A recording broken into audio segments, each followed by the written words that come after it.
Bismillahirrahmanirrahim. Assalamualaikum warahmatullahi wabarakatuh. Alhamdulillahi nahmaduhu wa nasta'inuhu wa nastaghfiruh. Wa na'udzu billahi min shururi anfusina wa min sayyiati a'malina may yahdihillahu fala mudilla lahu wa may yudlil fala hadiya lahu. Asyhadu an la ilaha illallah wahdahu la syarika lahu.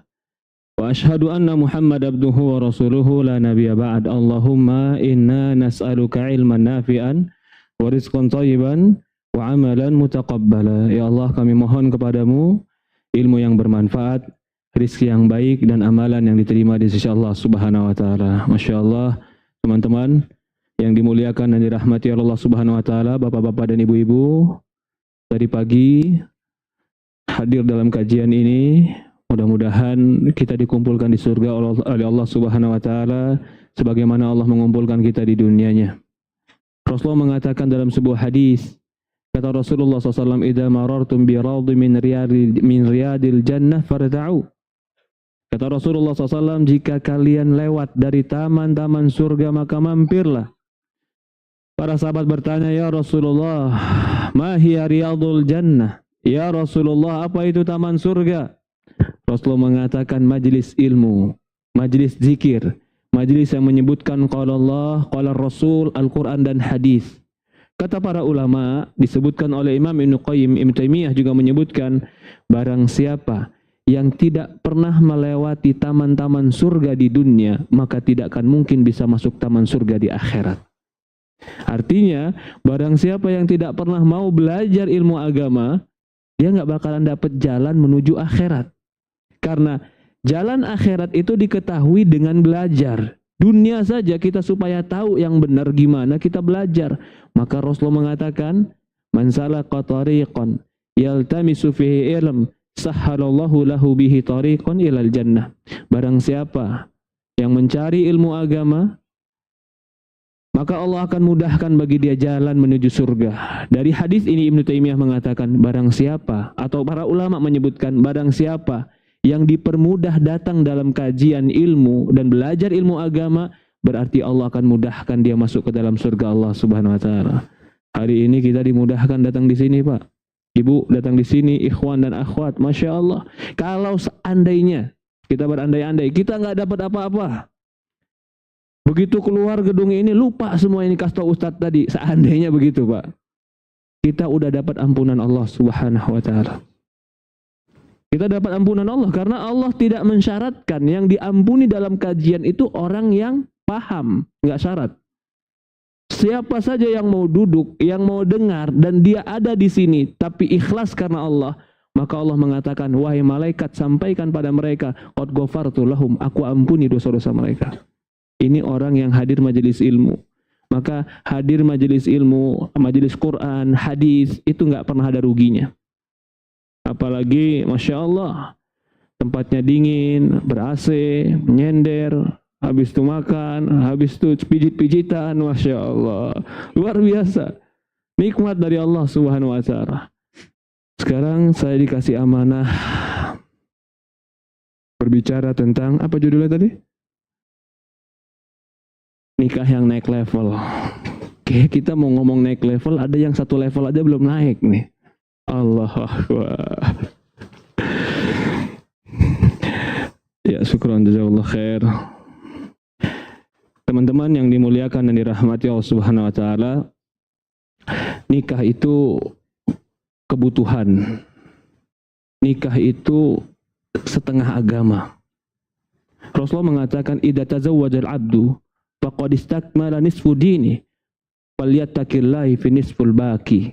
Hadis ini disahihkan oleh Syekh Albani rahimahullah. Jika seorang hamba telah menikah, maka dia telah sempurnakan setengah agamanya. Falyattaqillaha fi nisfil baqi, maka setengahnya lagi bertakwalah dia kepada Allah. Jaga salat, jaga amal, jaga ketakwaan, itu tinggal setengahnya. Kenapa permasalahan penikah dikatakan nisfuddin, setengah agama? Karena orang yang menikah itu akan lebih kuat hatinya untuk tidak terjatuh dalam kemaksiatan. Maka pernikahan di dalam Islam itu bukan hanya kebiasaan adat urf atau hanya sekedar kultur, bukan. Nikah dalam Islam itu adalah taqarrub ilallah, jalan mendekat menuju Allah. Senyummu kepada istrimu sedekah, istri membantu suami fi kulli bud'i ahadikum shadaqah, setiap kali dia melayani suami hubungan intim sedekah buat istri. Bahkan Rasulullah SAW mengatakan dalam sebuah riwayat hadis, afdol shadaqah, shadaqah yang paling agung bukan sedekah untuk dikatakan ya Rasulullah ai shadaqatu a'zam, shadaqatu jihad fisabilillah, tunfiku wa dinaru tunfiku fisabilillah wa dinaru tunfiku ala miskin wa dinaru tunfiku ala raqabatin wa dinaru tunfiku ala ahlika wa a'zamuha ajran dinaru tunfiku ala ahlik. Kata Rasulullah SAW, harta yang kau nafkahkan buat fisabilillah, perang di jalan Allah, harta yang kau nafkahkan untuk membebaskan budak, harta yang kau nafkahkan kepada anak miskin, harta yang kau nafkahkan buat istri dan keluargamu, yang paling besar pahalanya harta yang kau nafkahkan buat keluargamu. Jadi kalau teman-teman yang udah kerja, uangnya udah ada, dia bilang saya sedekah setiap hari Ustaz, saya sedekah ke yatim, saya sedekah ke fakir, tapi kamu belum menikah, kalah sama yang nikah. Nah benar kalau ada nikah, karena a'zamu ajron, pahala yang paling besar itu nafkah ke keluarga. Jadi kalau diistilahkan yang belum nikah ini ngebutnya cuman pakai 500 cc, yang udah nikah bisa 2000 cc. Nah gimana? Istri 1, anak 2, 3, satunya dapat pahala 1, luar biasa. Maka nikah itu jalan tercepat bisa mendapatkan pahala Allah. Yaumul Qiyamah, salah satu amalan yang tidak akan terputus adalah sholat apa? Waladun soleh, anak yang soleh. Jadi banyak sekali kalau kita mau melihat kepada dalil-dalil Quran, dalil secara akal, dalil secara urf, kebiasaan, kultur, kejiwaan, kebutuhan manusia, nikah itu sesuatu yang pasti baik. Jadi kalau ada orang sekarang yang aduh takut nikah Ustaz, ini udah agak berubah nih. Kenapa kok bisa takut nikah? Oh takut nikah nanti ada sesuatu Ustaz, nanti takutnya cerai Ustaz, takutnya tidak. Mukmin jangan sampai juga diragu-ragukan dengan sesuatu yang belum pasti. Maka dari ini, semua yang disyariatkan Islam itu pasti baik. Tetapi dalam rumah tangga terkadang terjadilah yang namanya percekcokan, beda pandang. Bahkan di dalam hadis dikatakan syaitan punya pasukan khusus, yang pasukan ini diutus syaitan untuk menghancurkan rumah tangga. Begitu semua pasukan laporan kepada iblis tentang perbuatannya menyesatkan Bani Adam, dia terima laporannya dengan laporan biasa. Begitu satu ada yang melapor, tidak kutinggalkan seorang suami dan istri yang saling mencintai, kecuali aku berusaha untuk menceraikan mereka berdua. Maka kata iblis turun sambil memeluk pasukan yang melapor ini, kau sebaik-baiknya pasukan. Ngeri nggak Pak? Rumah tangga ada, takut nggak itu? Tambah-tambah yang belum nikah tambah takut Ustaz, setan nanti Ustaz. Kita ada musuh yang tidak pernah lelah, yang nggak pernah tidur, yang nggak pernah lalai. Tapi kita punya Allah yang tidak pernah tidur, tidak pernah lalai, yang maha kuat. Artinya apa? Artinya rumah tangga itu mungkin akan diganggu oleh syaitan kalau bukan Allah tempat kita berpegang, mau pegangan kemana? Kalau bukan agama tempat kita berpegang, nggak ada tempat berpegang. Ketika terjadi masalah, si istri bilang pokoknya ayah harus ikutin saya. Akhirnya nilai kebenaran semuanya di tangan istri. Kalau semua nilai kebenaran di tangan istri, nggak ada yang benar suami Pak, semua salah, yakin saya. Karena Rasul sudah katakan, kalau seandainya kau berbuat baik sepanjang masa kepada wanita, kau punya salah sekali, dia akan ingat salahmu dan lupa kebaikanmu. Betul? Saya yakin betul, walaupun tidak ada yang ngomong betul di sini, saya yakin betul karena ucapan baginda Nabi kita Muhammad SAW yang ucapannya wahyu, yang ucapannya dari pencipta langit dan bumi yang paling tahu bagaimana tentang kejiwaan manusia.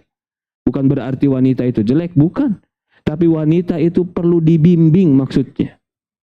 Wanita itu perlu dibimbing, diajari. Begitu juga kalau kebenaran semua di tangan laki-laki. Waduh, banyaknya laki-laki zalim, Pak. Kalau kebenaran semua di tangan laki-laki, pokoknya istri jangan tanya, ikutin aja, benar salah, pokoknya aku pemimpinmu. Banyak laki-laki zalim. Banyak laki-laki yang menganjurkan istrinya untuk maksiat. Banyak perempuan yang akhirnya tertindas karena kezaliman. Siapa yang menengahkan kalau begitu? Yang menengahkan kita adalah Allah. Kalau dalam rumah tangga tidak mau ditengahkan oleh Allah dan Rasul, carilah penengah selain Allah dan Rasul. Tidak akan pernah ada keadilan yang kau dapat. Siapa yang mau jadi penengah? Tidak ada. Laki-laki punya ego, punya perasaan. Perempuan punya ego, punya perasaan. Kalau semuanya kembali kepada ego dan perasaan masing-masing, objektivitas kebenaran itu nggak jelas. Pertengkaran setiap hari. Perkelahian setiap hari. Siapa yang berhak menghakimi kita? Yang mengatakan kamu salah dan kamu benar. Fa in tanaza'tum fi syai'in faruddu ila Allah wa Rasul. Kata Allah Subhanahu wa taala, kalau kalian berselisih dalam sebuah perkara, apa saja perkaranya? Faruddu ila Allah wa Rasul. Kembalikan kepada Allah dan Rasul, termasuk rumah tangga. Jadi pulang dari kajian nih sekarang, udah kalau ada masalah jangan paling merasa benar. Kita mungkin salah, kita mungkin benar. Yang paling benar Quran. Yang paling benar hadis. Bahkan Allah katakan, "Fala wa rabbika la yu'minun." Kata Allah, demi Allah kalian tidak beriman. Hatta yuhakkimuka fima syajara bainahum. Sampai kau ya Muhammad menjadi hakim terhadap apa yang mereka perselisihkan. Tsumma la yajidu fi anfusihim haraj. Enggak selesai sampai di situ. Dan mereka tidak boleh di dalam hati mereka ada keberatan tentang keputusan Allah dan Rasul. Diawali dengan kata fala wa rabbika la yu'minun, demi Allah tidak beriman. Sampai kapan? Sampai menjadikan Rasul penengah dalam urusan kita. Dan bukan hanya Rasul jadi penengah. Wala yajidu fi anfusihim haraj. Dia nggak boleh di hatinya ada keberatan terhadap keputusan Rasul. Al-Quran yang ngomong, Allah yang bicara, tidak beriman. Sepakat nggak kita? Allah dan Rasul penengah. Sepakat atau tidak? Ibu-ibu sepakat atau tidak? Masya Allah. Ibu-ibu sering ngaji, Pak. Dia paling cepat kalau Quran dan hadis sepakat. Masya Allah. Maka bapak-bapak juga di rumah, kalau ibu-ibu bilang, ya ini nggak sesuai Quran dan hadis, jangan bilang, Bun, ini bukan kajian, ini di rumah, jangan. Jangan bilang kayak begitu, enggak, bagus loh. Dapat istri yang ngingetin, wallahi bagus. Rasulullah mengatakan apa? Dunia mata, wa khairu mata'i imra'atun solehah. Dunia ini perhiasan, dan seindah-indahnya perhiasan perempuan yang solehah. Rasulullah sampai dikatakan, wa hubbiba ilayya min dunyakum, dicintakan kepadaku dari dunia kalian dua. Yang satu, minyak wangi. Yang kedua, wanita. Bahkan suatu hari ditanya Rasulullah SAW, ya Rasulullah, aymalin khairun panattakhiduh. Ya Rasulullah, kalau seandainya ada harta yang terbaik, harta apa yang harus kami kumpulkan? Rasul sebutkan 3. Lisanud dzakir, lisan yang terus berzikir. Wa qalbun syakir, hati yang terus bersyukur. Wal mar'atu mu'minah tu'inu ala dini. Yang ketiga, perempuan mukminah yang menolongmu untuk taat kepada Allah. Jadi kalau laki-laki dapat ibu istri yang senang kajian, ngingetin ke akhirat, itu udah dunia yang terbaik. Rasulullah SAW kalau bicara, itu wahyu. Wa ma yantiqu anil hawa in huwa illa wahyun yuha. Rasul sudah mengatakan, kalau kau mau kumpulkan dunia, kumpulkan 3 ini. lisan yang berzikir, hati yang bersyukur, perempuan yang soleha yang menolong agamamu. Itu kebahagiaan dunia. Maka dalam sebuah riwayat, arba'atu minas sa'adah, 4 dari kebahagiaan. Salah satunya adalah mar'atun solehah, perempuan yang soleh. Kita kembali lagi, kita mengatakan bahwasannya rumah tangga, menikah, pasti maslahatnya banyak karena Allah menganjurkannya dan Rasulullah menganjurkannya. Bahkan Rasulullah mengatakan, "Faman raghiba an sunnati falaysa minni." Barang siapa yang tidak suka jalanku bukan golonganku. Maka maslahat pernikahan pasti banyak. Tapi kita juga akui bahwasan dalam pernikahan terjadilah percekcokan, terjadilah pertikaian karena memang syaitan punya satu pasukan khusus yang ingin menghancurkan rumah tangga. Karena orang kalau sudah hancur rumah tangganya, setengah agamanya rusak, lemah dia, mudah digoda, mudah dijatuhkan ke dalam maksiat. Caranya dijauhkan dia dari yang halal. Maka dari ini kita tadi pada poinnya, tidak perlu takut pula dengan syaitan yang akan menghancurkan. Ada siapa? Allah. Bagaimana tamengnya? Jadikan Al-Quran dan hadis sebagai penengah kita. Gak ada yang dikatakan ayah selalu benar, gak ada. Gak ada yang dikatakan ibu selalu benar, gak ada. Semua punya ego, semua punya emosi, semua mungkin benar, semua mungkin salah. Tapi yang sombong adalah yang tidak mau kembali kepada Quran dan hadis. Bahkan Allah katakan, "Fala wa rabbika la yu'minun." Kata Allah, demi Allah, kalian tidak akan beriman hatta yuhaqqimuka fima syajara bainahum, sampai kamu ya Muhammad menjadi penengah terhadap pertikaian mereka.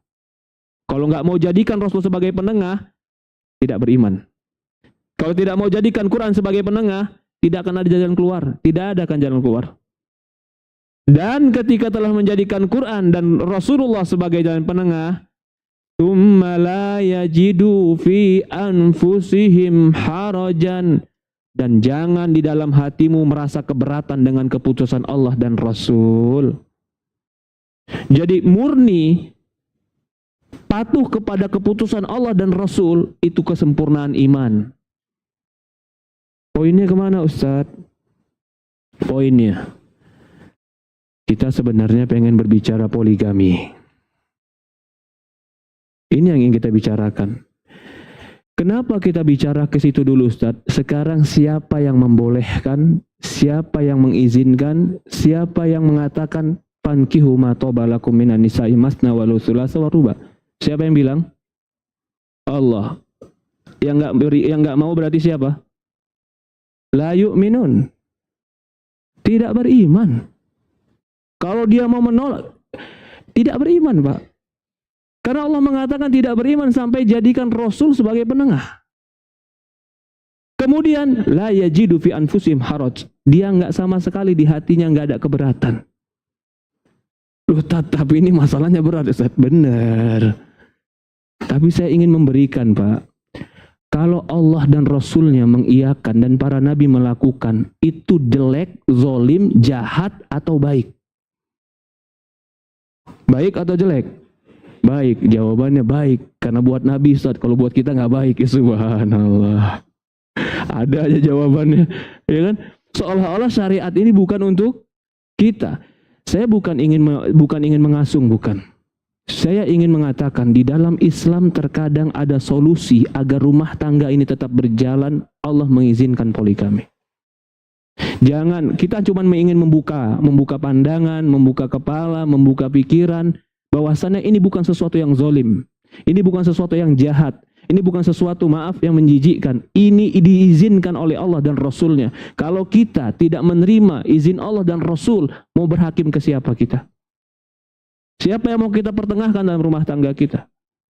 Kita hanya ingin mengatakan kepada kaum muslimin, akan ada waktunya kaum muslimin sadar bahwasannya syariat Allah ini pasti baik. Akan ada waktunya. Walaupun mungkin sekarang orang banyak yang memutarbalikkan fakta, bahwasan itu kezaliman, itu kejahatan, itu adalah penindasan. Itu cuci otak dari orang-orang barat. Kita kembali kepada Quran, kita kembali kepada sunnah, kita kembali kepada agama kita. Itu adalah bagian dari ajaran agama kita. Apakah ketika Allah ajarkan sesuatu yang Allah maktubkan di Quran, apakah ajaran itu mudarat? Apakah ajaran itu jelek? Apakah itu akan zalim? Apakah itu akan rusak? Tidak akan pernah ada kerusakan yang Allah Subhanahu wa taala ajarkan, tidak akan. Allah tidak akan mengajarkan kerusakan. Bahkan Allah tantang di dalam Quran, kata Allah Subhanahu wa taala, kalau kau dapatkan satu ayat di dalam Quran yang mengandung kelemahan, kejelekan, mafsadat, datangkan, kata Allah. Wa in kuntum fi raibin mimma nazzalna ala abdina fa'tu bi surah. Kalau kau ragu terhadap apa yang kami turunkan kepada hamba kami, datangkan satu surat. Tantangan ini sampai hari ini nggak pernah kecabut karena Qurannya masih ada. Dan tidak ada yang bisa menjawab tantangan ini. Maka Quran itu adalah bagian daripada solusi hidup. Ada orang yang solusi hidup dalam rumah tangganya itu terkadang. Dan kita nggak boleh mengukur diri kita. Oh kok begitu ya? Enggak. Ada orang yang seperti itu. Bahkan para nabi. Nabi Muhammad SAW mengatakan dalam sebuah riwayat hadis, aku akan berbangga dengan umatku di yaumul qiyamah. Dan umatku yang terbaik, aktsaruhum nisaan. Dalam riwayat dikatakan, Rasulullah mengatakan, umatku yang terbaik adalah umatku yang paling banyak wanitanya, kata Rasulullah SAW. Ini kata Rasulullah SAW. Abu Bakar menikah hampir 7 kali. Utsman menikah lebih dari 4 kali. Ali menikah lebih dari 4 kali. Umar lebih dari 4 kali. Nabi Sulaiman istrinya banyak. Kenapa? Karena ternyata itu terkadang menjadi sebuah solusi dalam kehidupan. Walaupun kita tidak memutlakkan semua orang membutuhkan ini, tapi kita ingin menegaskan solusi ini bukan sebuah kezaliman. Ini bagian dari agama kita. Jadi maksudnya nggak perlu juga lah kalau ada orang yang melakukan, kita berikan hukuman sosial kepada dia. Kita nggak menghukum dengan lisan, tapi menghukum dengan hukuman sosial. Apa itu hukuman sosialnya? Dikucilkan, dicemooh, lalu dianggap aneh. Padahal nggak harusnya seperti itu orang iman. Kita sebutkan Quran, ayatnya, surat An-Nisa ayat 3. Allah Subhanahu wa taala mengatakan, kata Allah Subhanahu wa taala, "Fankihu ma taba lakum minan nisa'i masna wa thulatha wa ruba. Wa in khiftum alla ta'dilu fawahidah." Kata Allah Subhanahu wa taala, nikahilah ma taba lakum minan nisa. Ma taba lakum yang baik-baik untuk kalian dari wanita. 2, 3 atau 4.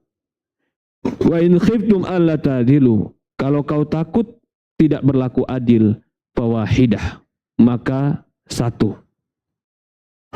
Di dalam ayat ini Allah Subhanahu wa taala ketika turun ayat ini sebenarnya ini merupakan sebuah kebahagiaan bagi orang-orang musyrikin, bagi orang-orang jahiliyah ketika itu. Kenapa merupakan sebuah kebahagiaan? Karena ketika itu perempuan betul-betul terzalimi. Dia dinikahi tanpa ada batas. Sampai ada seorang laki-laki yang punya 20 wanitanya. Kalau dia punya 20, sudah pasti tidak akan pernah dia urus. Tidak akan pernah dia berikan haknya. Tapi tidak dicerai dan juga tidak pernah didatangi. Terus bergantung seperti itu. Mau dia pergi kemana? Dia mau pergi ke bapaknya, ternyata itu menjadi urf. Dia mau pergi ke abangnya, ternyata sudah dinikahkan oleh bapaknya kepada laki-laki yang telah dia nikahkan. Gak pergi kemana-mana dia. Sampai turun ayat ini, seolah-olah wanita-wanita ketika itu mendapatkan angin segar. Ya Allah, baiknya Allah. Baiknya Allah Subhanahu wa taala. Kenapa baiknya Allah? Karena Allah mengatakan fa in khiftum alla ta'dilu fawahidah. Allah haramkan kalau kau tidak adil. Betapa banyak ketidakadilan di zaman itu. Siapa yang membela hak wanita berarti? Allah. Berarti turunnya ayat ini sebenarnya pembelaan kepada hak wanita. Sampai ada seorang datang kepada Rasulullah SAW ketika turun ayat ini bilang, ya Rasulullah, aku punya istri 10. Subhanallah, 10. Kata Rasulullah SAW, kalau gitu ceraikan yang lain, sisakan 4. Rasulullah yang membolehkan dia 4. Kenapa membolehkan 4? Karena laki-laki tidak akan mungkin bisa konsentrasi mendidik dengan baik kalau lebih dari 4. Kecuali baginda Nabi kita Muhammad SAW. Itu khusus untuk baginda Nabi kita Muhammad SAW. Maka bagi orang yang mungkin sebagian orang-orang yang liberalis berusaha menjatuhkan kehormatan Nabi Muhammad SAW dalam bab ini, mereka sebenarnya adalah orang-orang munafik, Pak. Wallahi saya bilang, orang liberalis itu orang munafik. Mereka seolah-olah tidak mau menikah dan tidak boleh poligami, tapi mereka yang melegalkan prostitusi. Bukan prostitusi itu lebih jelek, bahkan sangat jelek, tidak pantas dibandingkan dengan syariat yang mulia ini. Mereka mengatakan, oh poligami zalim. Siapa yang lebih zalim dibanding prostitusi? Yang memanfaatkan wanita, lalu membiarkan wanita dalam kesulitannya. Islam mengharamkan itu semua. Tapi Islam, kalau kau memang ingin sentuh wanita, kau nikahi dia. Artinya kau berikan dia nafkah, kau berikan dia tempat tinggal, kau jaga kesehatannya, kau berikan pendidikan, kau jaga anaknya. Kalau kau tidak berani, jangan kau nikahi dia, jangan kau sentuh dia. Berarti Islam sebenarnya menjaga kaum muslimin, menjaga perempuan. Tapi orang barat bukan menjaga perempuan, Pak. Menghinakan perempuan. Mereka legalkan itu semua. Tapi apa? Sakit ya urus sendiri. Hidupmu urus sendiri. Kau punya anak urus sendiri. Bukan laki-laki nggak punya tanggung jawab. Akhirnya perempuan hidup dengan kelemahannya, kesendiriannya. Itu kezaliman. Kita kembali kepada Quran. Fankihu ma taba lakum minan nisa'i masna wa thulatha wa ruba. Kata Allah Subhanahu wa taala, nikahilah perempuan-perempuan itu 2, 3 atau 4.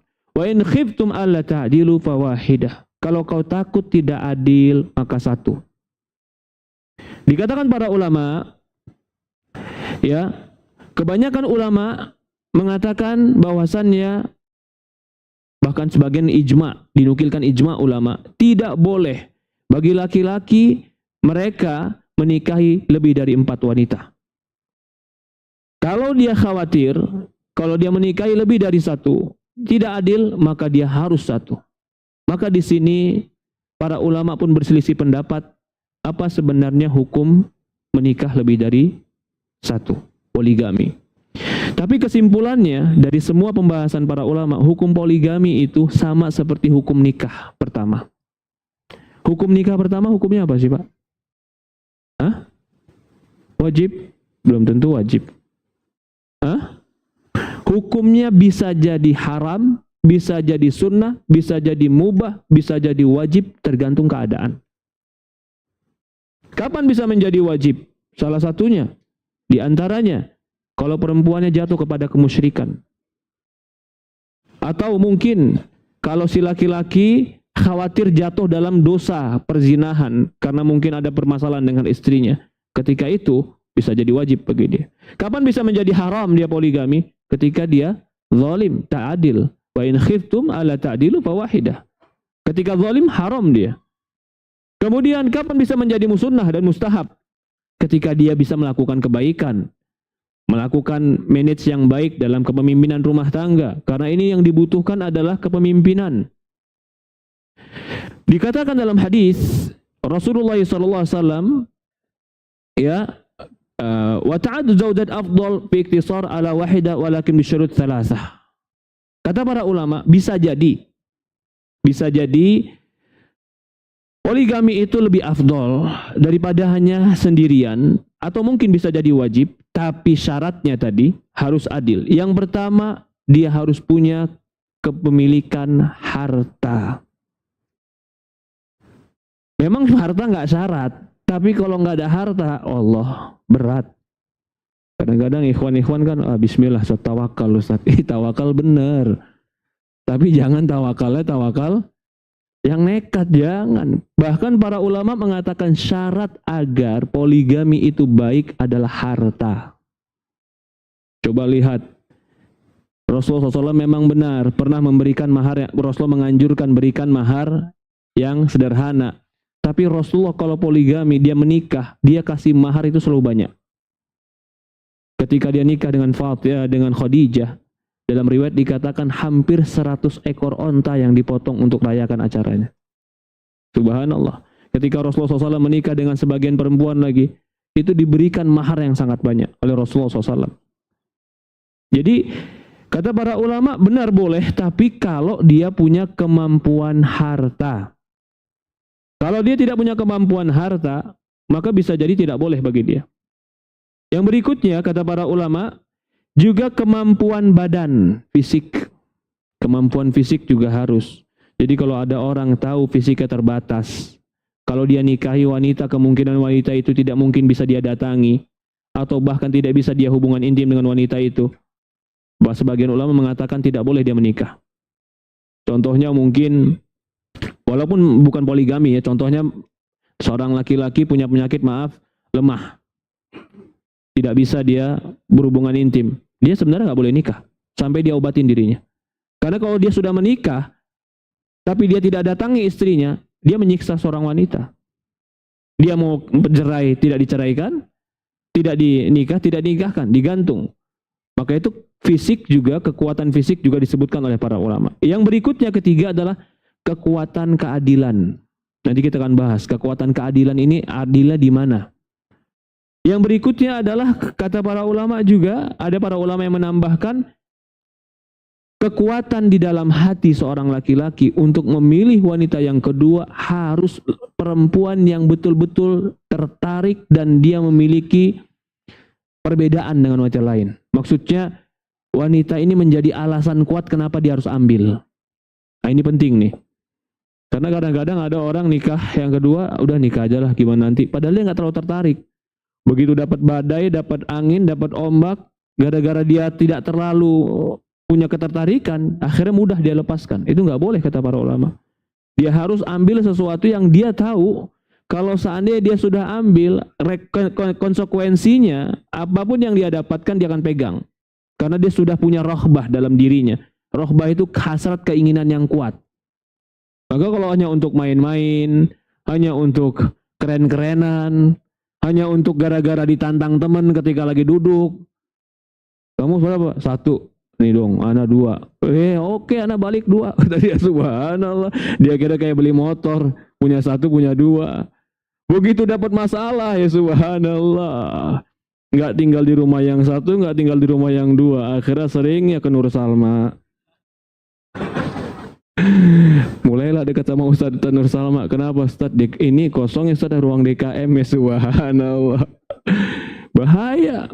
Jangan cuman gara-gara sombong-sombongan, angku-angkuhan, cuman cerita teman-teman. Ya kadang-kadang teman-teman juga ikhwan-ikhwan subhanallah kalau lagi duduk, ujung-ujungnya cerita ke situ. Kalau nggak butuh ya nggak perlu diceritakan sebenarnya. Dan juga sebenarnya kita juga harus, nih laki-laki, kalau kamu cuman punya setengah niat setengah, udah pusingnya akan lebih banyak daripada niat yang setengah tadi. Tapi kalau kamu punya betul-betul punya tekad kuat, keinginan yang kuat, hasrat yang kuat, kamu siap menghadapi masalah yang ada, silahkan. Jadi jangan kira, maaf ya, poligami itu malam doang, nggak ada siang. Ada siangnya, bangun antum, hidup ini bukan malam aja. Ada siangnya, ada paginya, ada sorenya, ada berantemnya, ada nangisnya. Aisyah, perempuan yang paling afdol, perempuan penghuni surga.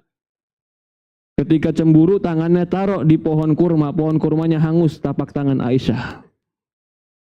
Tapi yang ngadepin Rasulullah, orang yang paling lapang hatinya. Jadi aman. Nah sekarang kalau kita nggak punya ilmu yang baik, dada yang lapang, pikiran yang tenang, kirain poligami itu cuma malam, begitu siang lihat ada yang cemburu, bingung ya subhanallah. Kalau kayak begitu jangan main api, hati-hati. Hati-hati. Waktu azan, habis itu sholat, azan dan sholat. Oke siap. Silakan azan.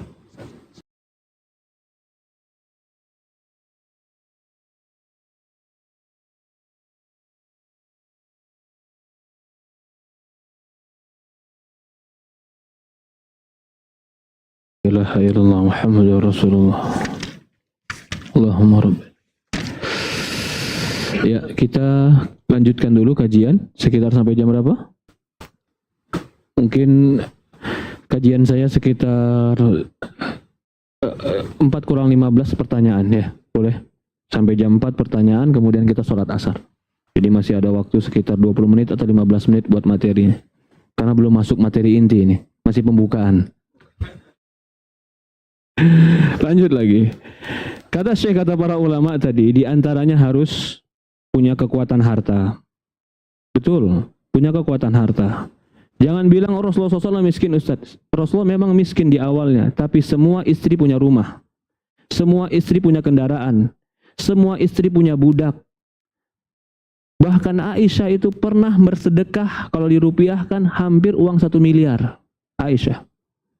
Betul, di awal-awal Rasulullah SAW dia, maka kalau mengatakan bahwa jadi ka'ailan fa'agna, bukankah kami dapatkan dulu kaum miskin lalu kami kayakan? Betul, Rasulullah pernah miskin. Tapi ketika Rasulullah SAW miskin, di awal-awal dia bersama Khadijah, dia belum menikah, belum menambah pernikahannya. Ya memang disebutkan juga para ulama, kenapa ketika dengan Khadijah dia tidak menambah? Karena ketika itu Rasulullah masih fokus kepada pengembangan dakwah. Waktu itu kehidupan sulit, dakwah bersembunyi, ketemu orang di mana-mana, kalau ketahuan keimanan akan disiksa. Udah kalau dalam keadaan seperti itu nggak berpikir untuk menambah dan yang lainnya. Bahkan ketika meninggalnya Khadijah, itu 3 tahun sebelum hijrah, Rasulullah SAW langsung menikah sebenarnya dengan Sauda. Ada yang mengatakan Rasulullah sebenarnya menikah dengan Aisyah waktu itu, tapi karena Aisyah belum balik, maka belum tinggal bersama Rasulullah. Tapi akadnya sudah dengan Aisyah, tapi dia nikah dengan Sauda. Sauda waktu itu adalah seorang janda yang punya anak kurang lebih 4 orang. Dan usianya lumayan tua. Kenapa Rasulullah mengambil Sauda ketika itu? Karena Rasulullah SAW menganggap, Allah alam yang dipahami, karena dia punya anak-anak. Yang anak-anak ini perlu dididik oleh seorang ibu. Kalau tiba-tiba nikah pertama dengan Aisyah, anaknya sama Aisyah hampir sama usianya, mungkin tidak maslahat buat Rasulullah. Maka Rasul mengambil Sauda. Ternyata betul, Sauda ini adalah perempuan yang sangat ulet mengurus anak. Dia pengalaman dalam mengurus anak.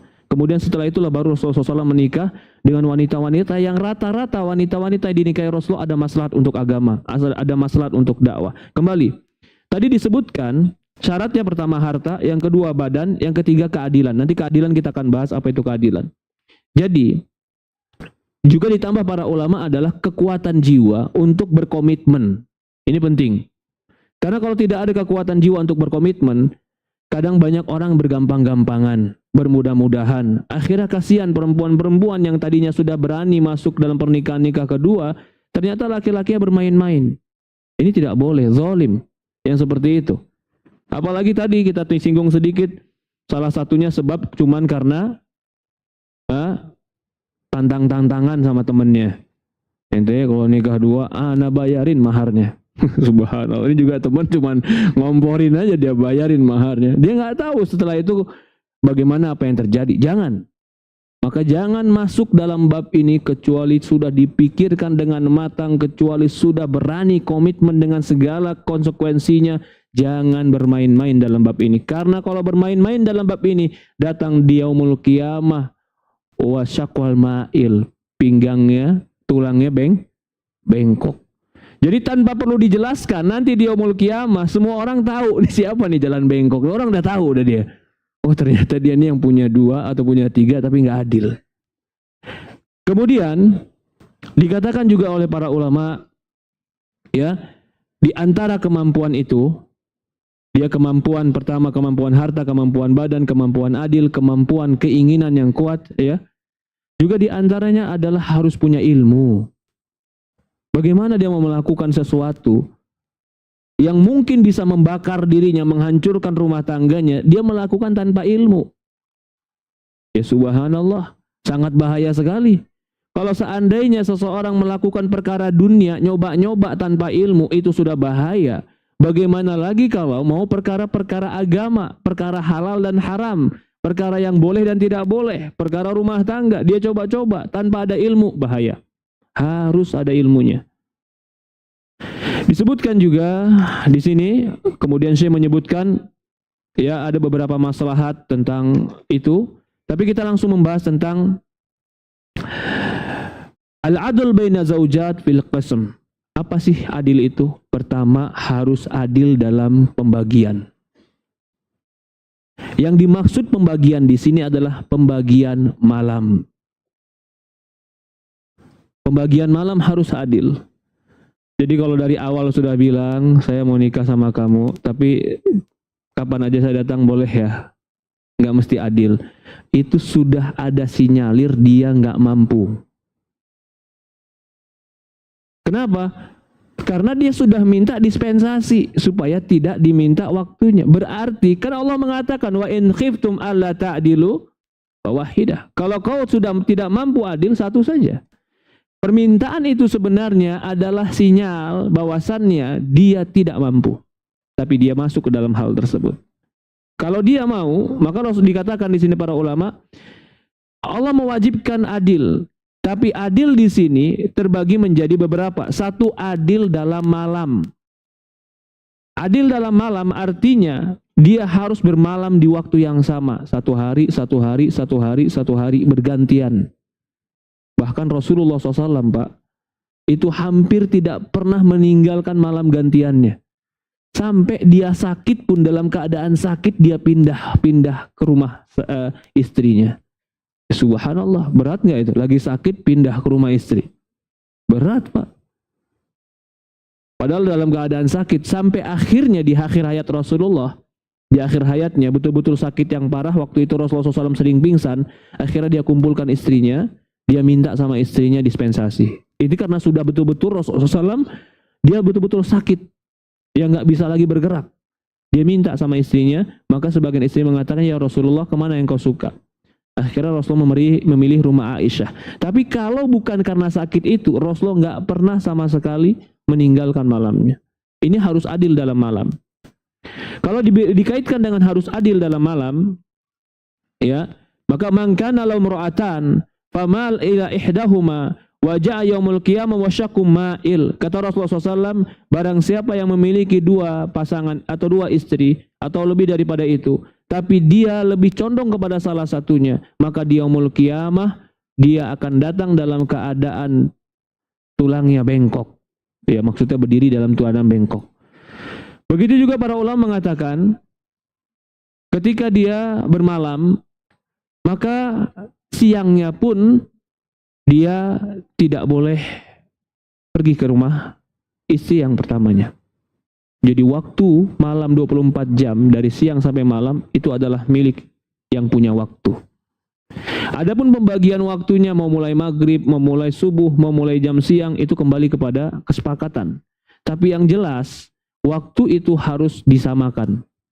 Dikatakan oleh para ulama, wa yajibu ala zawj an yaqsimu lahu wa dhahir kalam aktsar ulama ikhtilaf mutalaqah. Naam. Yajibu ala zauja an yuqassimu laha, madzhab Syafi'i. Syafi'i bermadzhab bahwasanya wajib bagi suaminya untuk membaginya.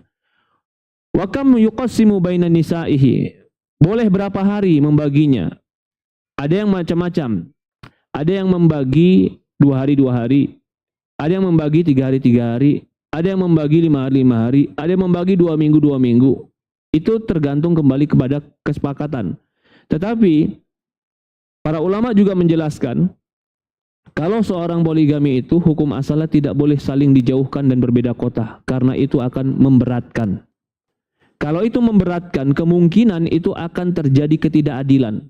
Atau kemungkinan dia akan minta kepada salah satunya agar diberikan waktu yang kurang. Maka dari sini, Rasulullah SAW ketika melakukan poligami, Rasulullah SAW itu mendekatkan istri-istrinya. Didekatkan rumah-rumahnya agar tidak habis waktu Rasulullah SAW. Dan juga dikatakan oleh para ulama, ya, di antaranya juga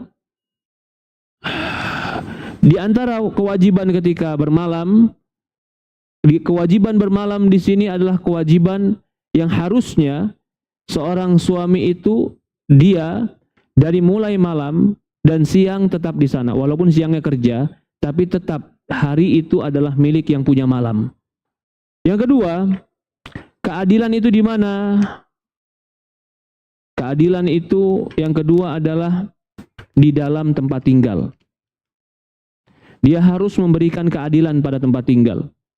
Dimaksud keadilan tempat tinggal bukan berarti memberikan yang sama dalam bangunan dan juga memberikan yang sama dalam bentuk.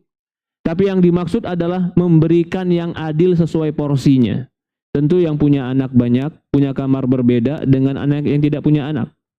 Tapi yang pasti dia harus memberikan tempat tinggal kepada istrinya. Yang ketiga, Yang ketiga, dikatakan para ulama, ya, yang diwajibkan adil yang ketiga adalah wajibnya adil dalam nafkah. Tidak boleh dia tidak adil di dalam nafkah. Nafkah itu harus adil sesuai dengan porsinya. Bukan berarti harus sama jumlahnya, tetapi harus adil pembagiannya. Yang punya anak 2 berbeda dengan punya anak 3. Dan tidak boleh bagi dia membeda-bedakan. Oh, ini karena istri pertama dia lebih banyak, istri kedua lebih sedikit, tidak boleh. Itu ketidakadilan. Ya. Bagaimana caranya kalau memang seandainya dia mau melakukan itu? Dalam pembagian sebenarnya, pembagian harta, tidak ada beda antara istri pertama dan istri kedua. Tidak ada beda anak dari istri pertama dan istri kedua. Dalam Islam semuanya sama. Tapi yang membedakan adalah mungkin kebutuhan. Kalau yang satu kebutuhannya lebih banyak, dikarenakan anak lebih banyak atau lebih besar, maka boleh diberikan lebih banyak. Kalau yang kedua mungkin anaknya lebih sedikit, mungkin lebih kecil, kebutuhan lebih sedikit, maka diberikan sedikit dan itu diperbolehkan. Maka di sini juga koreksi bagi mereka yang berpoligami, mungkin yang melakukan poligami tapi mereka tidak membagikan keadilan ini, keadilan harta, maka dia yaumul qiyamah dia akan datang dalam keadaan tulangnya bengkok. Di sini pun dalil bahwasannya perempuan dia baik itu istri pertama, istri kedua, pada hakikatnya tidak boleh dia menguasai penuh harta suami. Tidak boleh. Istri itu hanya boleh menguasai harta suami 1/4 jika dia tidak punya anak, 1/8 jika dia punya anak. Lebih dari harta suami itu adalah milik suami yang mungkin dia akan bagikan ke ayahnya, ke ibunya, ke anaknya, juga mungkin ke saudaranya, atau mungkin dia berikan kepada yang lain. Maka dari sini, ketika ada seorang meninggal dan memiliki 1 atau 2 istri atau lebih dari 1 istri, maka istri itu saling berbagi di 1/8 harta. Di 1/8 harta kalau punya anak. Kalau tidak punya anak maka berbagi 1/4 harta di antara mereka. Begitu juga permasalahan safar ketika bermalam.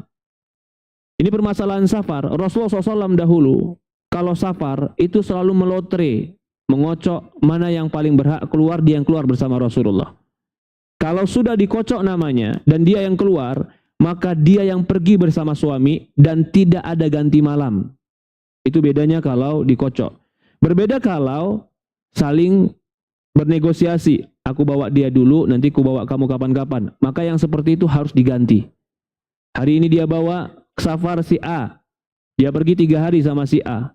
Karena bukan di lotre. Maka kapan-kapan dia safar, dia harus bawa si B dengan hari yang sama. Atau kurang lebih hampir sama. Tapi kalau sudah di lotre, dikocok namanya, mana yang keluar, dia yang ikut pergi safar, maka yang lain gugur haknya.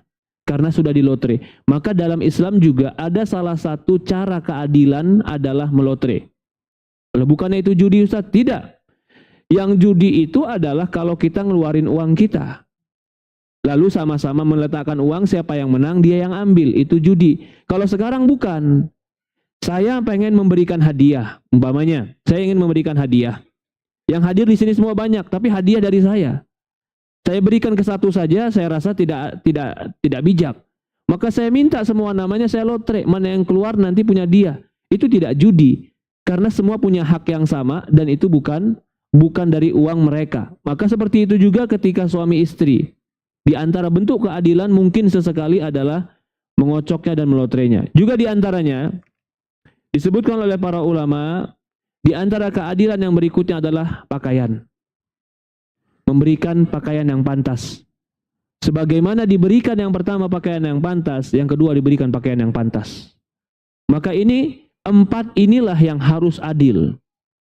Adapun di luar 4 ini, maka para ulama mengatakan terkadang manusia atau laki-laki tidak akan pernah mampu melakukan adil. Maka di dalam Al-Quran ada ayat yang lain mengatakan, kata Allah Subhanahu wa Ta'ala, kamu tidak akan pernah bisa berlaku adil walau harastum. Kamu tidak lantas tati'u an ta'dilu baina nisaikum. Kamu tidak akan mampu berlaku adil terhadap wanita-wanitamu walau harastum, walaupun kau sangat semangat. Bagaimana maksud ayat ini? Maksud ayat ini adalah kalau di luar 4 tadi kau tidak akan pernah mampu adil. Hati tidak akan pernah mampu adil. Maaf, hubungan intim tidak wajib harus sama. Tapi yang wajib sama adalah 4 perkara tadi. Bermalam, nafkah, memberikan tempat tinggal, juga memberikan pakaian. Disebutkan juga oleh para ulama di antara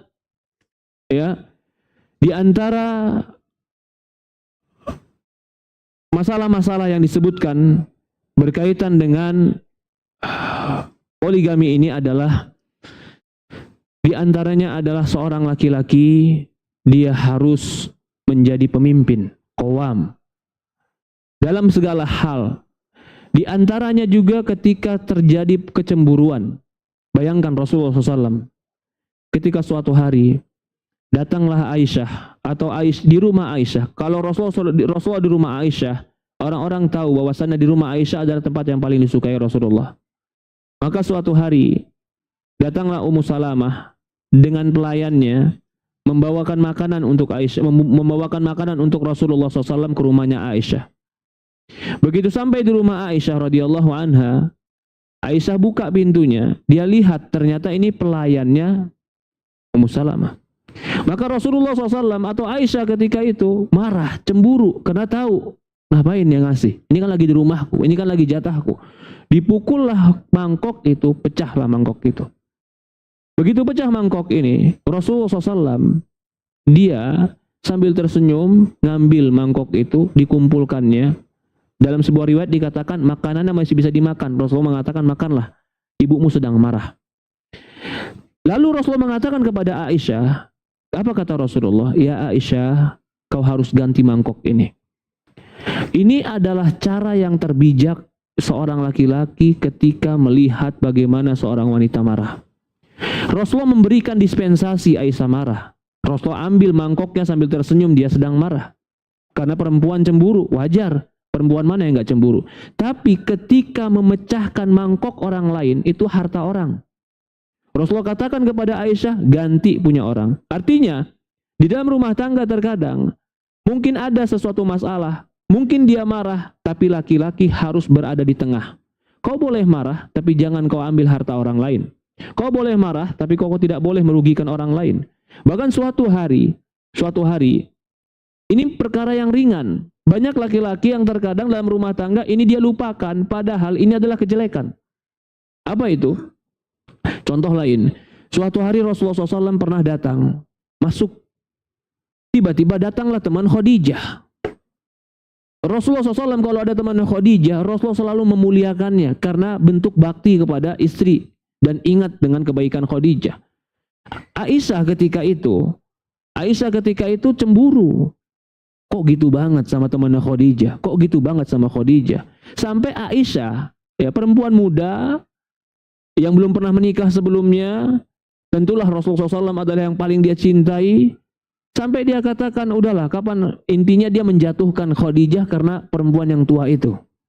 Ucapannya perempuan yang tua itu.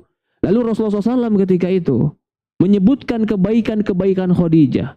Dia pernah berikan aku harta. Dia yang pertama kali masuk Islam. Dia berikan aku anak. Dia membela aku. Disebutkan kebaikan-kebaikan Khadijah yang kebaikan itu nggak pernah ada pada Aisyah. Aisyah nggak punya anak. Khadijah berikan Rasulullah anak.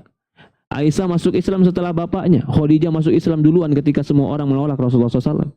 Sampai Aisyah mengatakan, ya laitani kalau seandainya aku tadi tidak ngomong apa-apa tentang Khadijah. Artinya pelajaran di sini, walaupun Khadijah sedang tidak ada, tetapi harga diri yang lain tetap harus dijaga di depan istri yang lain.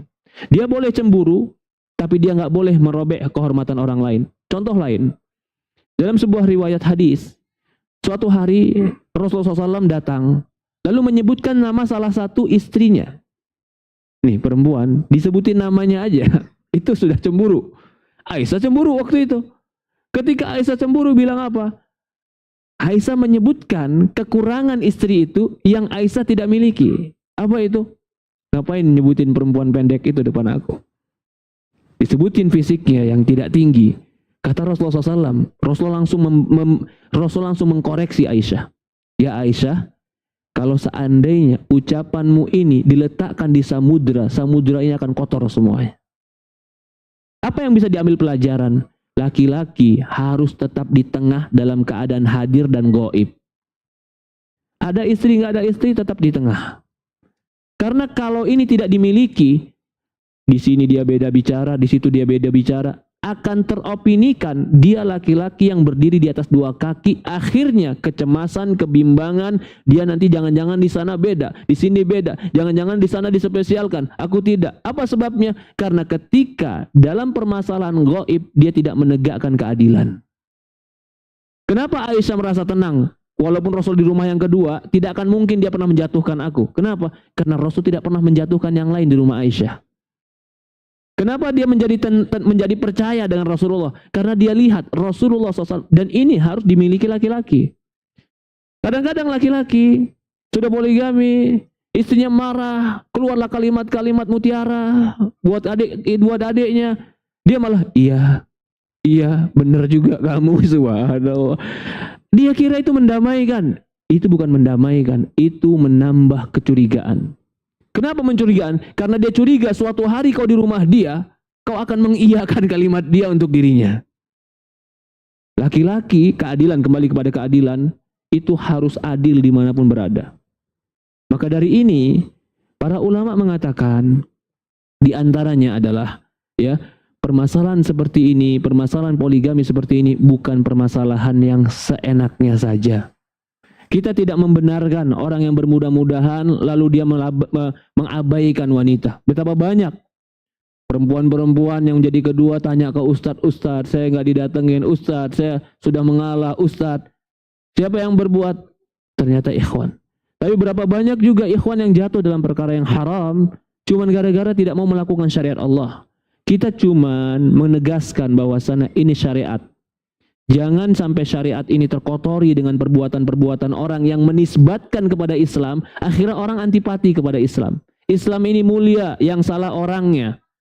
Islam ini baik, maslahat, kalau ada mudarat dan kejelekan bukan karena Islam, karena dia tidak menerapkan Islam yang sebenarnya. Maka suatu hari di sini disebutkan ada Syekh ditanya, Syekh Shalih Fauzan rahimahullah taala ditanya, "Ya Syekh, bagaimana orang kalau dia membenci dan menolak hukum tentang poligami ini?" Maka Syekh mengatakan, orang yang menolak dan membenci hukum poligami ini bisa jadi batal amalnya. Berdalilkan dengan firman Allah Subhanahu wa taala di dalam Al-Qur'an. Allah Subhanahu wa taala berfirman di dalam surat Muhammad ayat 9, "Dzalika bi annahum karihu ma anzalallah." Itu dikarenakan mereka benci terhadap apa yang Allah turunkan. Fa'ahbata a'malahum. Ketika mereka benci terhadap apa yang Allah turunkan, fa'ahbata a'malahum. Allah gugurkan amal-amal mereka. Ikhwanu fiddin, teman-teman yang dimuliakan dan dirahmati Allah Subhanahu wa taala, bapak-bapak dan ibu-ibu yang dimuliakan dan dirahmati Allah Subhanahu wa taala, ini salah satu bab di dalam rumah tangga. Kita tidak perlu juga terlalu membencinya. Kita juga jangan terlalu bermudah-mudahan. Kita juga tidak perlu memojokkan orang yang melakukannya. Kita juga tidak perlu menghakimi orang melakukannya, karena harusnya syariat ini adalah syariat maslahat. Kalau ada kejelekan yang dilakukan oleh orang, bukan Islamnya yang jelek, orangnya yang mengamalkan karena tidak sesuai syarat-syarat Islam. Semoga Allah berkahi kita, semoga Allah rahmati kita. Sudah 4 kurang 15, sisa 15 menit, silahkan. Ya, boleh. Oke. Mohon izin bertanya Ustadz, kita sebagai perempuan kan tidak hanya menunggu jodoh datang menghampiri, tapi bisa juga menjemputnya. Pertanyaan, bagaimana cari paling baik sebagai perempuan dalam menjemput jodoh? Ini pertanyaannya, bagaimana perempuan cara menjemput jodoh? Harusnya dia punya kakak, dia punya abang, dia punya ayah, itu yang mencarikan jodoh untuk dia. Umar bin Khattab, Pak. Umar bin Khattab nih, kalibernya Umar bin Khattab. Ketika Hafsah menjadi janda, Hafsah menjadi janda karena suaminya meninggal. Umar itu datang ke Abu Bakar. Abu Bakar nikahin Hafsah. Hafsah itu umurnya sekitar Aisyah. Jauh dari Abu Bakar. Abu Bakar bilang, aku lagi nggak mau. Datang kepada Utsman. Utsman nikahin Abu Bakar. Nikahin Hafsah. Nikahin Hafsah. Apa kata Utsman? Aku baru meninggal istriku. Aku belum mau nikah lagi. Terdengarlah sama Rasulullah. bahwasannya Umar nawarin Hafsah ke Utsman. Apa kata Rasulullah? Utsman akan menikah dengan perempuan yang lebih baik daripada Hafsah. Hafsah akan menikah dengan laki-laki yang lebih baik daripada Utsman. Maka akhirnya Hafsah dinikahi oleh Rasulullah, Utsman menikah dengan anak Rasulullah yang kedua. Tapi di sini permasalahannya bagaimana perempuan menjemput jodohnya. Kalau di zaman dulu orang tuanya yang menawarkan kepada laki-laki soleh, atau abangnya menawarkan laki-laki soleh. Dalam riwayat lain ada perempuan yang langsung berdiri di depan Rasulullah, ya Rasulullah nikahi aku. Nikahi aku. Mungkin dikatakan oleh perempuan sekarang, aduh malu Ustaz. Iya malu. Tapi ini Rasulullah, kalau dinikahi sama Rasulullah, ya subhanallah. Akhlaknya baik, jaminannya surga, tidak akan mungkin terzalimi. Ya, kalau zaman sekarang bagaimana? Mungkin bisa ikut media-media ta'aruf, media-media jodoh. Di situ boleh. Ya boleh orang tuanya, boleh kakaknya yang menawarkan ke orang lain, mungkin juga boleh dirinya, tapi mungkin zaman sekarang yang lebih banyak dilakukan adalah dengan media-media ta'aruf. Assalamualaikum Ustaz, mohon nasihatnya Ustaz, suami berniat poligami, keadaan rumah tangga kami alhamdulillah dalam keadaan baik-baik saja. Saya tidak mau berbagi suami dengan wanita lain. Saya merasa untuk apa berbagi dengan wanita lain, apakah saya boleh menolak niat suami tersebut? Mohon nasihatnya Ustaz. Gini ya, pertama perempuan harus tahu laki-laki itu nggak kayak perempuan. Laki-laki nggak kayak perempuan. Laki-laki itu makannya lebih banyak, tenaganya lebih kuat, birahinya lebih banyak. Itu laki-laki. Maka laki-laki nggak ada haid, nggak ada. Ada laki-laki yang menopause? Nggak ada. Karena memang sudah Allah ciptakan dia seperti itu. Lah sekarang, kalau ditanya suami saya ingin poligami Ustaz, pertanyaan terbalik sekarang, salah atau benar laki-laki yang minta poligami? Kalau di zaman sekarang dianggap mungkin, waduh Ustaz, kenapa nggak cukup satu aja? Kalau kita baca buku para ulama, bahkan kalau kita baca tafsir tadi, surat Al-Quran An-Nisa ayat 3, sebagian ulama berpendapat sangat sedikit laki-laki yang hanya cukup dengan satu secara naluri. Beda secara keberanian. Secara keberanian cukup satu banyak. Tapi secara naluri sebenarnya laki-laki tidak cukup dengan satu. Lalu bagaimana nasihat saya? Begini nasihatnya. Saya tidak mengatakan kalau kau menolak berarti kau menolak Quran dan hadis, tidak. Tapi mungkin dia menolak karena ketidaksiapan diri dia, bukan menolak Quran dan hadisnya. Kalau yang seperti ini kita nggak bisa mengatakan dia batal amalnya, dia tidak beriman kepada Allah, tidak. Yang kita poinkan tadi tidak beriman kepada Allah ketika sama sekali menolak dan menganggap poligami itu adalah kezaliman, itu bisa batal keislamannya. Tapi dia bilang poligami itu ada Ustaz. Tapi kalau untuk saya kayaknya jangan. Nah ini beda lagi nih. Kalau yang seperti ini, maka sebenarnya ya, kalau kembali kepada Quran dan hadis, istri tidak berhak melarang suami berpoligami. Tidak berhak. Kenapa? Karena Allah izinkan. Dia berhak meminta bercerai ketika ketidakadilan terjadi. Jadi kalau belum terbukti ketidakadilannya, dia minta duluan, nggak boleh sebenarnya dalam Islam. Tapi begitu berjalan, terbuktilah ketidakadilan, 4 tadi tidak adil, dia ajukan, boleh. Baru dia punya alasan di depan Allah kenapa kau minta. Tapi kalau sekarang kenapa kau minta, sebenarnya belum jadi alasan di depan Allah. Kenapa dia mau poligami? Alasannya nggak dibenarkan dalam Islam. Tapi kalau saya tidak terima karena dia tidak adil, alasannya dibenarkan dalam Islam. Jadi nasihat saya kepada yang bertanya ini, coba dibicarakan lagi kepada suami. Ya, dibicarakan lagi. Saya nggak mengatakan larang, karena belum tentu juga dilarang jadi baik. Bisa jadi uring-uringan tuh laki. Pulang males, ngasih ke istri males, ngobrol sama istri males, disenggol dikit ngamuk. Kenapa? Lagi nggak enak pikiran dia. Ada nggak yang begitu Pak? Ada. Tapi Anda bilang kalau dilarang, lihat keadaan dia. Coba dibicarakan lagi. Jangan-jangan nih anget-anget kuku doang, sebentar juga hilang lagi keinginannya. Udah, diajak bicara. Tapi kalau ternyata betul-betul itu menjadi sebuah pilihan dia, minta tolong sama Allah. Kita nggak tahu. Ada laki-laki yang betul-betul itu menjadi sebuah kebutuhan bagi dia. Bukan masalah karena nggak cinta, bukan. Berpoligami bukan karena nggak cinta. Rasul ditanya, ya Rasul, siapa perempuan yang kau cintai? Aisyah. Tapi Rasulullah SAW punya perempuan yang lain. Bukan berarti ketika berbagi itu tidak mencintai. Tapi itu terkadang adalah sebuah cara, bahkan sebagian kasus itu sebuah cara untuk menyelamatkan rumah tangga. Sebagian kasus. Jadi yang saya nasihatkan adalah kau berdoa kepada Allah, istikharah kepada Allah, ajak bicara suamimu, lihat keadaan dia, nasihati dia, berikan dia masukan-masukan, konsekuensi yang dia akan dapatkan dengan poligami, keletihan-keletihan, tanggung jawab yang akan dia dapatkan. Ya, kalau ternyata itu memang sebuah keadaan yang mengharuskan, Allah tidak akan pernah zalim sama kamu. Kalau ditanya sekarang, pertanyaan berikutnya, Ustadz, ada nggak dalil kalau istri mengizinkan poligami, istri akan masuk surga? Jawabannya, ada apa nggak ada, Pak? Hah? Jawabannya nggak ada dalil khusus. Nggak ada dalil khusus. Tapi ada dalil bahwasannya perempuan mana saja yang mati dan suaminya ridho kepada dia, maka dia akan masuk surga. Dan perempuan yang paling diridhoi oleh suami pasti perempuan yang mengalah terhadap hatinya. Pasti itu. Maka itu kalau dapat dalil yang khusus mengizinkan akan masuk surga, nggak ada. Tapi itu menyebabkan seorang suami akan ridho kepada dia seridho-ridhonya. Ya. Apakah menjadi istri kedua berdosa, Ustaz? Tidak. Apakah termasuk dolim terhadap istri pertama? Tidak. Nggak ada dolim. Ya kalau dia ngerebut suami saya, Ustaz, siapa bilang ngerebut? Orang ada slotnya 4 baru dipakai 2. Wallahi enggak.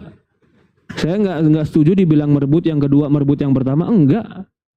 Apalagi zaman sekarang dibilang, oh didabrak perempuannya. Kalau suami kamu enggak mau, enggak mungkin juga perempuan itu buka diri dia.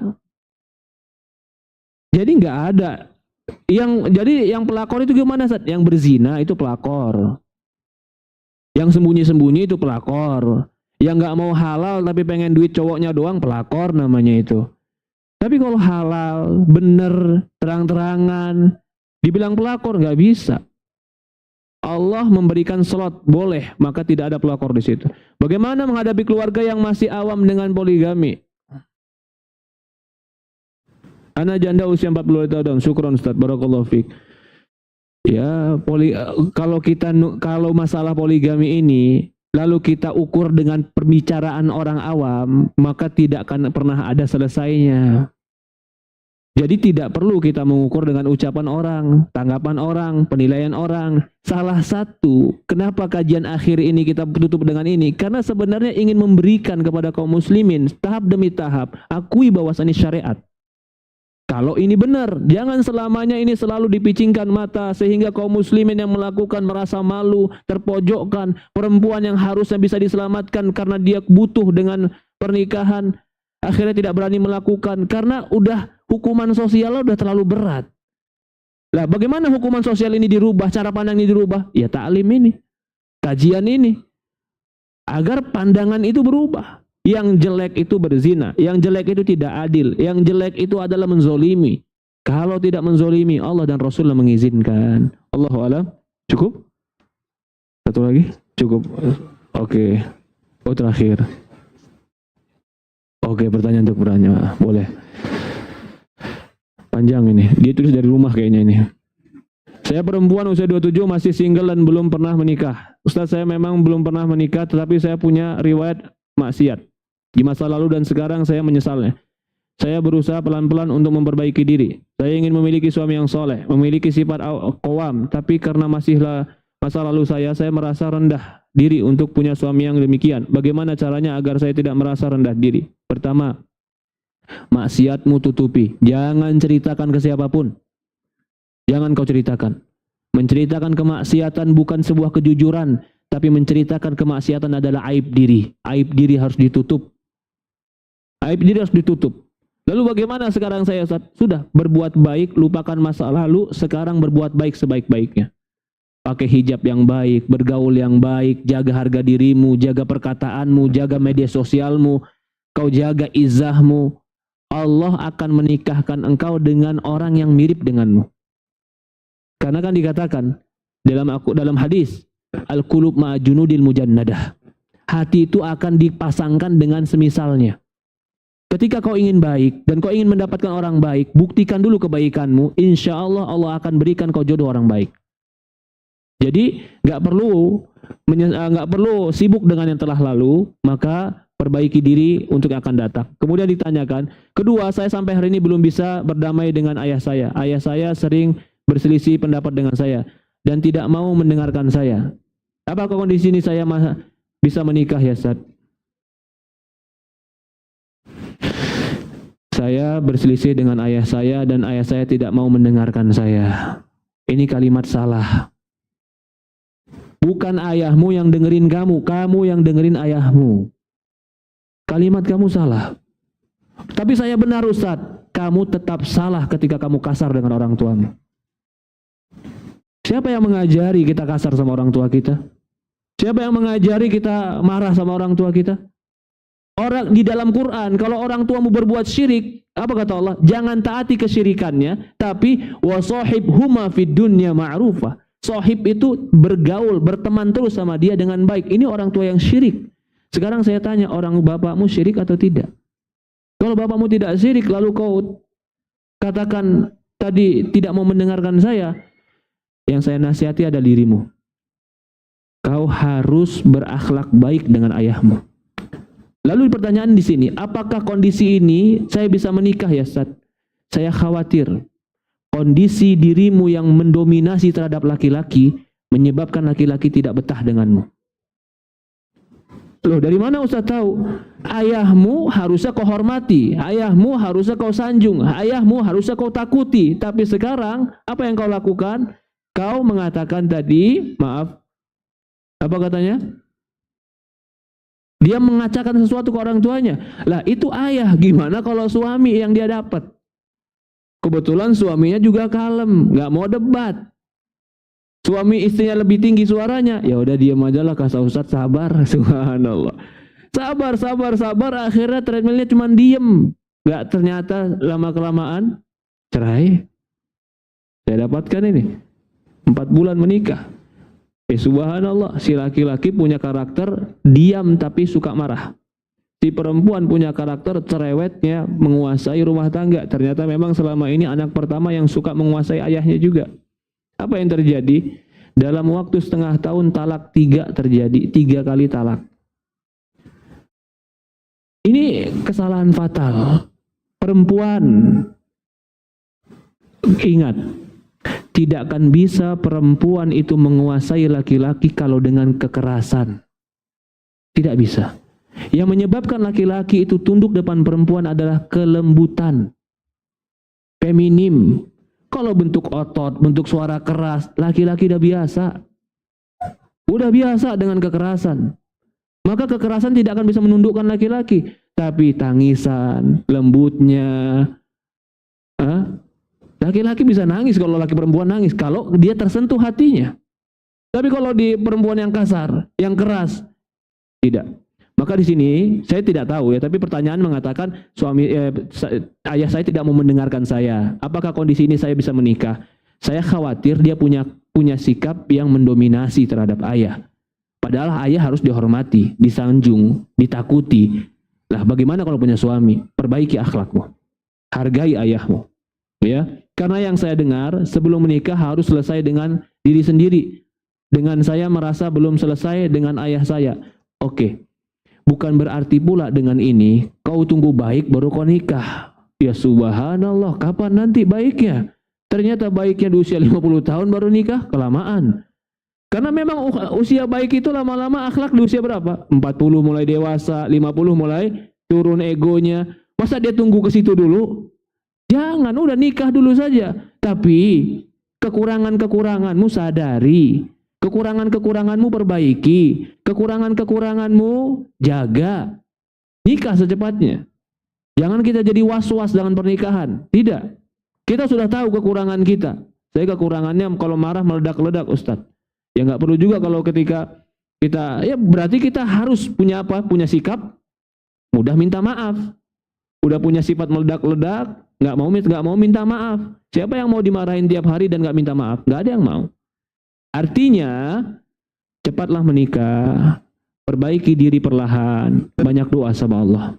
Banyak doa sama Allah. Kalau bukan Allah yang memperbaiki kita nggak bisa baik.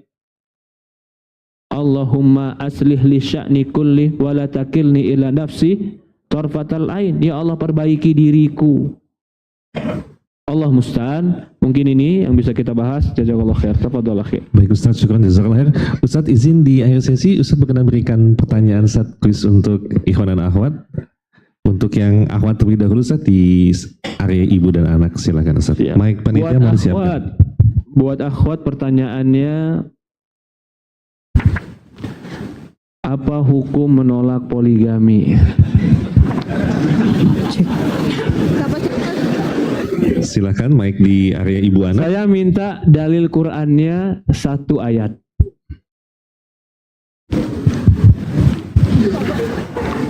Ada panitia? Sebentar, cek. Sebentar.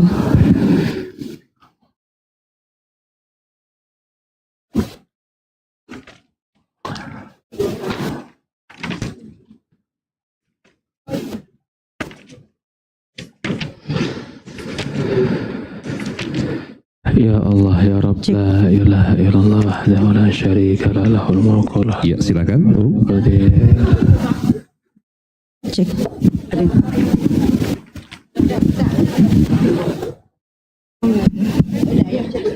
Bismillah. Hukumnya adalah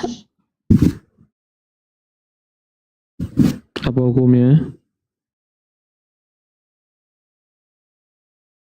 dalilnya dulu ya Ustadz ya. Dalilnya dulu, oke. Dalilnya surat Surah An-Nisa, ayat. lupa ayatnya, ingat ayatnya. Lupa ayat berapa tapi ingat bunyi ayatnya Ustadz. Bagaimana ayatnya? Fadhol, silakan. Fala wa rabbika. Salah ya? Fala wa rabbika la yu'minun. Fala wa rabbika la yu'minuna hatta yuhakkimuka fima syajara bainahum thumma la yajidu fi anfusihim harajan mimma qadaita wa yusallimu taslima. Itu dalil harus menjadikan Allah dan Rasul sebagai penengah. Dalil Allah mengizinkan poligami surat. Coba ada perempuan yang lain. An-Nisa ayat 3, benar.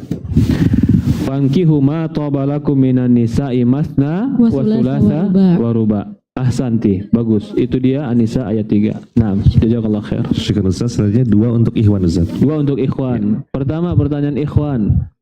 Apa syarat yang disebutkan para ulama jika seseorang ingin masuk dalam poligami? Tadi saya sebutkan 4 syarat. Ya, pojok kanan, silakan.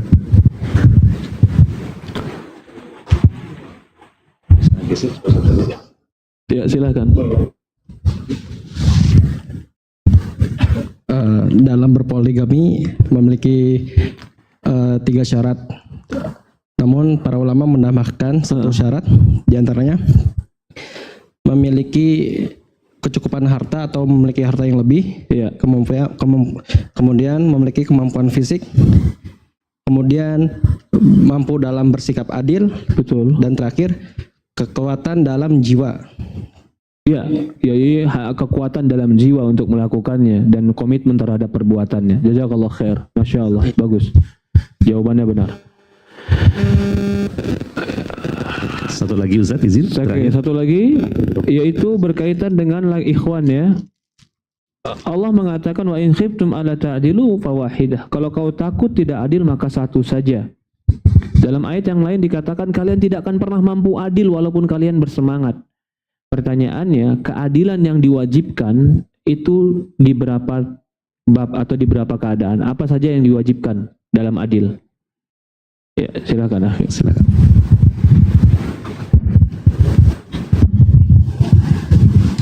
Untuk adil tuh ada beberapa hal ya, adil dalam pembagian malam. Mabit malam. Ya, kemudian dalam hal nafkah, tempat tinggal dan pakaian. Dan pakaian. Ahsanta. 4 itu harus adil. Adapun di luar itu maka manusia sulit berlaku adil walaupun sangat semangat untuk berlaku adil. Mungkin itu saja. Jazakallah. Ada isi Ustaz penutup? Cukup? Ada enggak, cukup. Baik. Alhamdulillah.